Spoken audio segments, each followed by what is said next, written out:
Mas doutor, fala para a nossa audiência aqui um pouquinho sobre cada formato de mama, né? Ou cada tipo de mama, e se é possível ou não, né, essas pessoas realizarem a cirurgia de prótese de mama, né? E evidentemente dependendo muito da expectativa da paciente, né, alinhado com o médico, não é isso? Isso. Eu vou te falar assim, para a gente avaliar uma mama, né, a beleza dela, o critério é muito subjetivo, né? A gente coloca alguns critérios objetivos para a gente ter um padrão para avaliar essas mamas. Mas cada paciente tem um tipo de mama. A gente classifica essa mama para a gente ter um critério e mostrar para ela quais os benefícios com a prótese, né? Esses critérios que a gente vai discutir hoje, por exemplo, acredite você ou não, foi uma empresa de sutiã que colocou também esses critérios para cada tipo de paciente ter o seu sutiã próprio. Nossa, essa informação é nova para mim, eu não sabia disso, doutor. Ou seja, você vê como a mama é algo que preocupa, né, a parte estética da mulher, né? Então, às vezes, em vez da gente escolher um sutiã, a gente pode ver a prótese também para adequar também essa mama também, né? Então vamos lá, vamos falar um pouco sobre as mamas, né? A mama redonda, né, é um tipo de mama. Bom, a mama redonda, se você tem uma mama redonda, eu falo que você é uma felizada.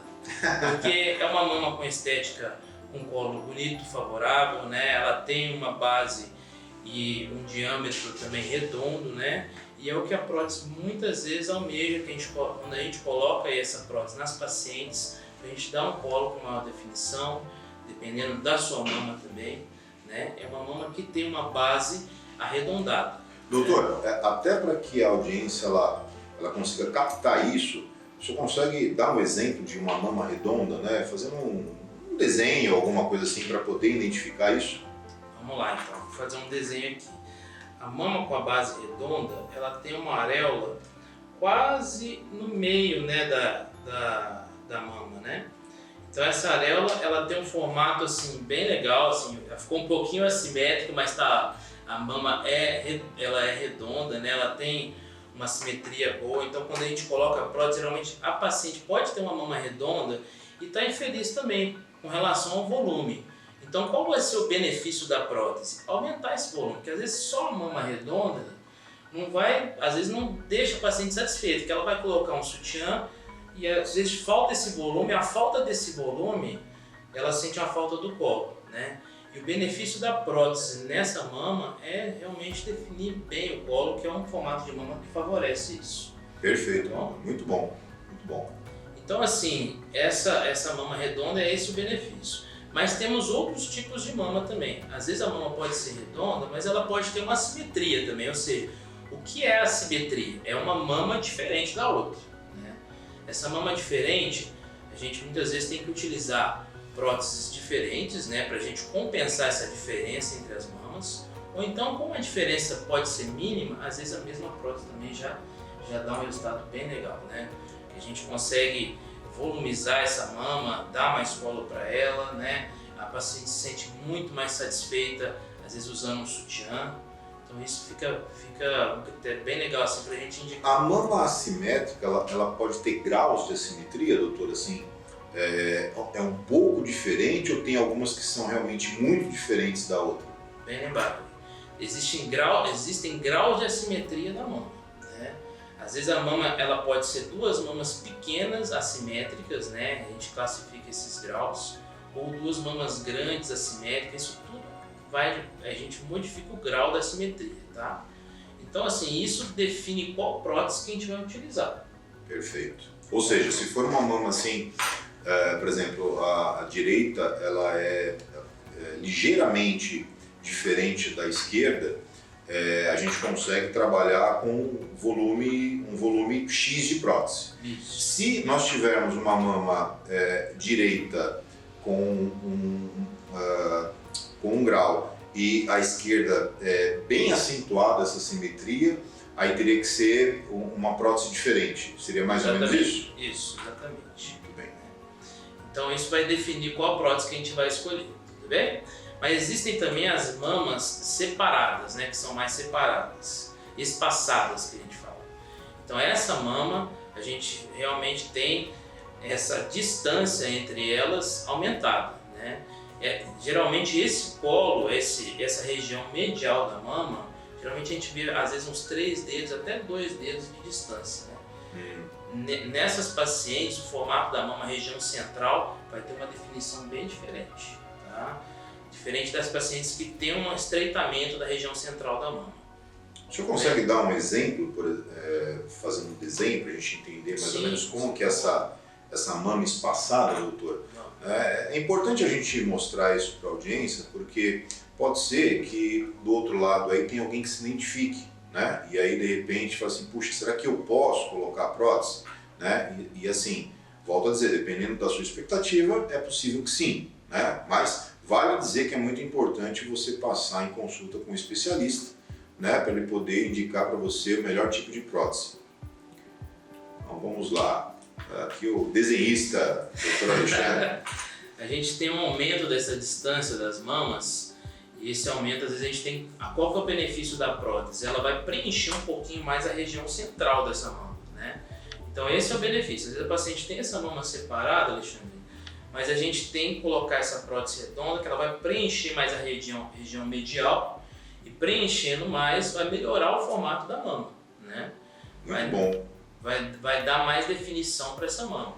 Apesar de ser assim, quando você vai usar o sutiã, né, tem um sutiã próprio para essas mamas separadas também, você aumentando esse volume, a chance de você dar um formato na região medial mais elegante, mais definido, é maior, né? Ou seja, só benefício, né? Só benefício. Muito bem. E temos também, assim, dessas mamas separadas, espaçadas, a gente tem a chamada leste-oeste, quando as areolas também são separadas. Eu vou fazer um desenho aqui também, para vocês darem uma olhada.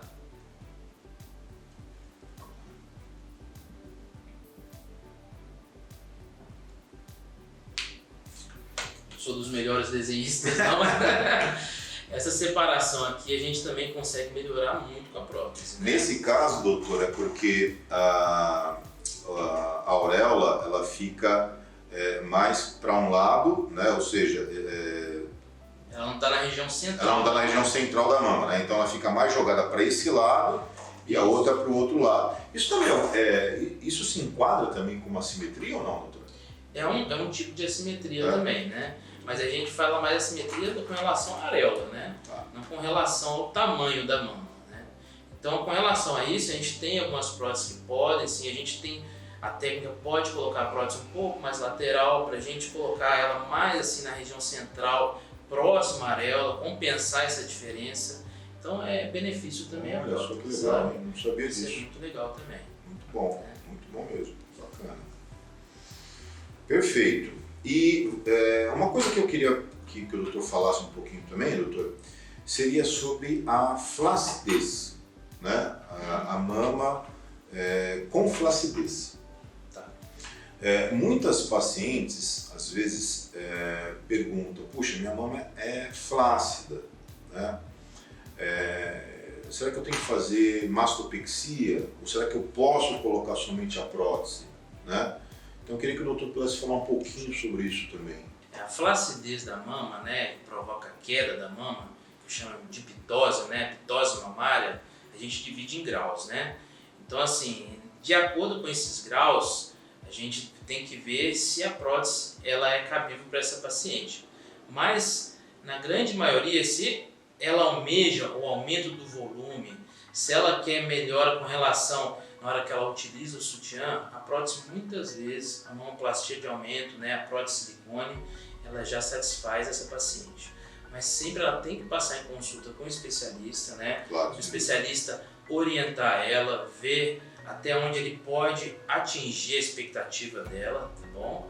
Então a prótese silicone, às vezes, essa flacidez, essa falta de preenchimento da mama, né, que pode estar associada a essa queda, às vezes o fator preenchimento já dá um resultado, já consegue atingir a expectativa da paciente, né? Tem casos, doutor, inclusive, eu quero mencionar aqui, a gente recebe muitas pacientes, né, que já são mães, né, passaram por 1, 2 ou 3 gestações, né, e aí tem essa pitose e às vezes passa aqui com a gente, passa com o colega, né, e aí acaba mencionando, assim, puxa, doutor, sabe uma coisa que eu sinto falta? É de quando eu estava grávida, né, do formato dos meus seios nessa ocasião, né, porque eles estavam preenchidos, estavam cheios, né, e tal. Então muitas gostariam que isso voltasse.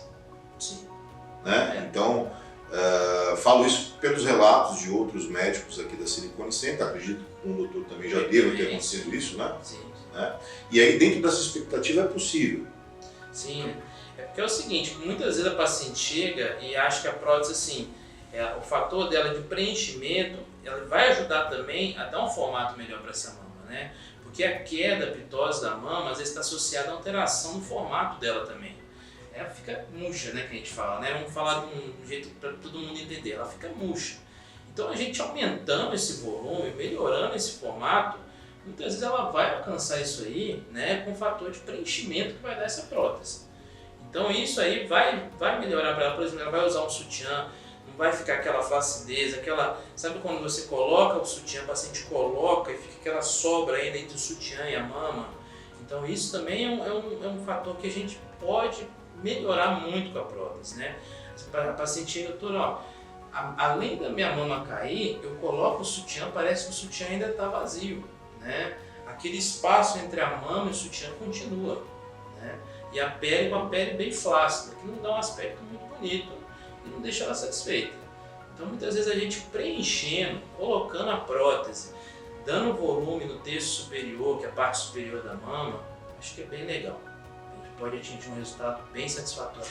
Vale lembrar, pessoal, que assim, nós temos muitas pacientes que estavam dentro dessa situação que a gente está mencionando aqui, que realizaram a cirurgia de prótese de mama e estão extremamente satisfeitas, né? Então elas tinham esse aspecto da mama caída, né, daquela mama murcha, né, e com a prótese a gente conseguiu atingir um resultado satisfatório. Mas vale dizer que é muito importante, assim como o doutor falou, é muito importante que você passe numa consulta com um especialista, aqui com o doutor Alexandre, entendeu? Para ele poder avaliar, para ele poder ver qual é a sua expectativa, né? E se estiver dentro da sua expectativa, eu tenho certeza que o doutor Alexandre ele pode te ajudar, tá bom?